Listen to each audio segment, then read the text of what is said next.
Hello, welcome back to the channel. আজকের discussion হচ্ছে good bad আগলি এই মুভির রিভিউ নিয়ে। তো এই সিনেমায় অজিত এবং আধিক নায়ক এবং ডিরেক্টর তারা দুজন মিলে ফুল অন মাসালা ধামাকা দিয়েছেন।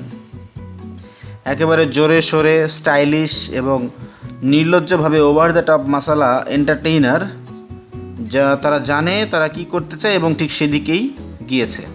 এই সিনেমাটা অলরেডি বলেছি পরিচালনা করেছেন আধিক রবিচন্দ্রন, তার পুরো নাম। আর অভিনয় করেছেন অজিত কুমার, একাধিক রোল আছে তার, রোজিনা ক্যাসেন্দ্রা, রাহুল দেব, আরব এবং অন্যান্য অনেক অভিনেতা অভিনেত্রী। এটি একটি অ্যাকশন ঘরানার সিনেমা, মাসালা ঘরানার সিনেমা।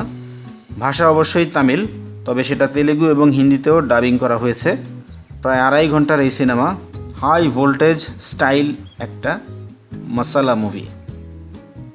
স্টোরির ক্ষেত্রে বলবো যে নামেই ইঙ্গিত আছে গুড ব্যাড আগলি। সো অজিত কুমারকে 3টি আলাদা আলাদা চরিত্রে উপস্থাপন করা হয়েছে, যারা ন্যায়, প্রতিশোধ এবং বিশৃঙ্খলার 3টি দিককে তুলে ধরে। প্লটটা ইচ্ছাকৃতভাবে দুর্নীতিগ্রস্ত ব্যবস্থা, রহস্যময় নায়ক, নির্মম ভিলেন এবং এক দারুণ টুইস্ট, স্পেশালি সেকেন্ড হাফে, সেটা নিয়েই কিন্তু তৈরি। আপনি যদি গভীর গল্প খুঁজে থাকেন তাহলে এই সিনেমা আপনার জন্য নয়। তবে আপনি যদি দেখতে ভালোবাসেন, অজিত বিস্ফোরণের মাঝখান থেকে স্লো মোশনে হাঁটছে, মারামারির মাঝে সানগ্লাস ছুঁড়ে দিচ্ছে, বা রক্ত কিংবা অ্যাটিচিউডে ভিজে থাকা অবস্থায় ডায়লগ মারছে, তাহলে এই ছবি আপনার জন্য। গুড ব্যাড আগলিতে পরিচালক আধিক রবিচন্দ্রন একেবারে নির্দ্বিধায় অজিত কুমারকে কেন্দ্র করে তৈরি করেছেন এক বিশাল ফ্যান সার্ভিস সিনেমা, যা একদিকে অতিরিক্ত লাউড, বিশৃঙ্খল, কিন্তু তবুও বেশ উপভোগ্য। ভালো জিনিস হলো যে যারা অজিতের ভক্ত তাদের জন্য এই ছবি একেবারে উৎসবের মতো। প্রায় প্রতিটি দৃশ্যেই আছে অজিতের পুরনো ব্লকবাস্টার সিনেমার রেফারেন্স বা রিমেক, যা ভক্তদের জন্য এক নস্টালজিক ট্রিট। আধিকের এই স্টাইল কিন্তু নতুন কিছু না, তবে যেভাবে তিনি এই প্যাকেজ সাজিয়েছেন সেটা নির্ভেজাল ফ্যান প্লেজার। মন্দ দিক হলো যারা অজিতের ভক্ত নন, বা যারা বেশি গভীরতা বা নতুনত্ব খুঁজছেন, কিংবা যারা তামিল পপ কালচারের সঙ্গে খুব একটা পরিচিত নন, তারা ভাবতেই পারেন এই হইচইটা আসলে কী নিয়ে। আর আগলি ব্যাপারটা হলো ভক্তদের এই উচ্ছ্বাস দেখে ভবিষ্যতে আরও অনেক পরিচালক তাদের এই শীর্ষস্থানীয় তারকাদের নিয়ে কেবলমাত্র ফ্যান সার্ভিসকেই প্রধান লক্ষ্য হিসেবে গ্রহণ করতে পারেন, যেখানে সবার জন্য উপভোগ্য একটি শক্তিশালী গল্পের গুরুত্ব হারিয়ে যাওয়ার সম্ভাবনা আছে। তবে সব দিক বিবেচনা করলে এটা একেবারেই অজিতের শো। এই অভিনেতার মধ্যেও যেন একটা নতুন প্রাণশক্তি এসেছে যখন তিনি নিজেই নিজের আগের হিট সিনেমাগুলোকে আইকনিক মুহূর্তগুলোতে ফিরে যাচ্ছেন। গত কয়েকটি ছবিতে, বিশেষ করে বিদায় মুয়ার্চি, অজিত তার হিরো গ্লোরিফিকেশন একটু কমিয়ে দেওয়ার চেষ্টা করেছিলেন। তাতে সাধারণ দর্শকদের মধ্যে কিছুটা প্রশংসা পেলেও তার ভক্তরা কিন্তু খুব একটা সন্তুষ্ট ছিলেন না। গুড ব্যাড আগলিতে যেন সেই পাঠ ঠিক করা, ভক্তদের খুশি করা এক ধরনের প্রত্যাবর্তন। আমরা এর আগে কার্তিক সুব্বারাজের পেট্টাওতেও কিছু দেখেছিলাম, এমন কিছু দেখেছিলাম যেখানে থালাইভা, রজনীকান্ত রেফারেন্সগুলো ভক্তদের জন্য সাজানো হয়েছিল। তবে গুড ব্যাড আগলির তুলনায় পেটটা অনেক বেশি সংযত এবং পরোক্ষ ছিল। শেষ পর্যন্ত ফলাফল কিন্তু একই, ভক্তরা সিনেমাটা ভালোবেসে ফেলেন।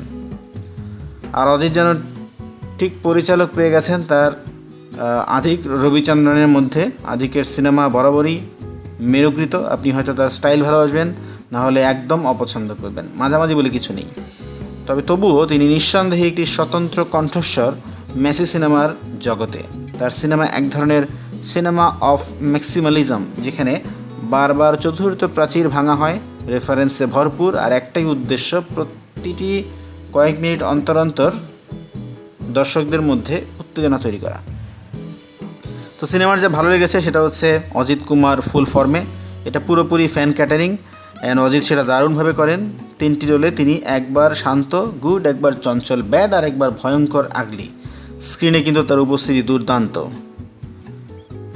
আরও একটা ভালো দিক আধিকের পরিচালনা। এই লোক সত্যিই মাসি সিনেমা ভালোবাসেন। Over the top action, stylish transition, whistle ভরা ডায়লগ, সব কিছুই আছে এই সিনেমায়। আর তিনি দুঃসাহসীভাবে সেটাকে এমব্রেস করেন, তাই মজাটাও জমে যায়। বিজিএম ও গান, দেবী শ্রী প্রসাদের ব্যাকগ্রাউন্ড স্কোর একেবারে আগুন। হিরো এন্ট্রি হোক কিংবা আবেগ ঘন মুহূর্ত, সব কিছুতেই মিউজিক পারফেক্ট। মাসি গানগুলো ইতিমধ্যেই ভাইরাল হওয়ার পথে। ভিজুয়ালস এবং অ্যাকশনের কথা যদি বলি, high speed change, slomo fight এবং ঝকঝকে সিনেমাটোগ্রাফি। অ্যাকশনটা ইচ্ছাকৃতভাবে বাড়াবাড়ি, তবে সেটা বেশ স্টাইল করে পরিবেশন করা হয়, যা আরও ভালো হতে পারত। চমক আছে সিনেমায়, কিন্তু গল্পের গভীরতা কম। গল্পের আবেগপূর্ণ দিকটা আরও ভালোভাবে ফুটিয়ে তোলা যেত। কিছু পারিবারিক ড্রামা আর ব্যাকস্টোরি আছে, কিন্তু সবটা স্টাইলের নিচে চাপা পড়ে যায়। চেনা ফর্মুলা, প্রতিশোধ, ফ্ল্যাশব্যাক, দুর্নীতিগ্রস্ত রাজনীতিবিদ, আদর্শ মা, সব মশালা এলিমেন্টই আছে, তবে নতুন কিছু নয়। দ্বিতীয়ার্ধে একটু বেশি হয়ে যায়। ক্লাইম্যাক্স খুবই অ্যাম্বিশাস, কিন্তু কিছুটা বিশৃঙ্খল। একটু টাইট এডিটিং হলে আরও ভালো হতো। তো শেষবেলায় বলবো যে গুড ব্যাড আগলি সাবটল হতে চায় না, এটা হতে চায় স্পেকটাকল, আর বেশিরভাগ ক্ষেত্রেই সেটাই সফল। আপনি যদি mass entertainment, larger than life moments আর অজিতের ট্রিপল ডোজ দেখতে চান, এই ছবি আপনাকে নিরাশ করবে না। যারা মাসালা সিনেমার ভক্ত, তাদের জন্য এটা একটা দারুণ প্যাকেজ, আর অন্যদের জন্য সিট বেল্ট ছাড়া এক full speed roller coaster ride. তো কেমন লাগলো আমাদের ভিডিও অবশ্যই কমেন্ট করে জানাবেন। আমাদের ভিডিও ভালো লেগে থাকলে লাইক করবেন, শেয়ার করবেন। চ্যানেলে যদি নতুন হয়ে থাকেন অবশ্যই সাবস্ক্রাইব করবেন। কথা হবে পরবর্তীতে অন্য কোনো ভিডিওতে। Till then, stay safe.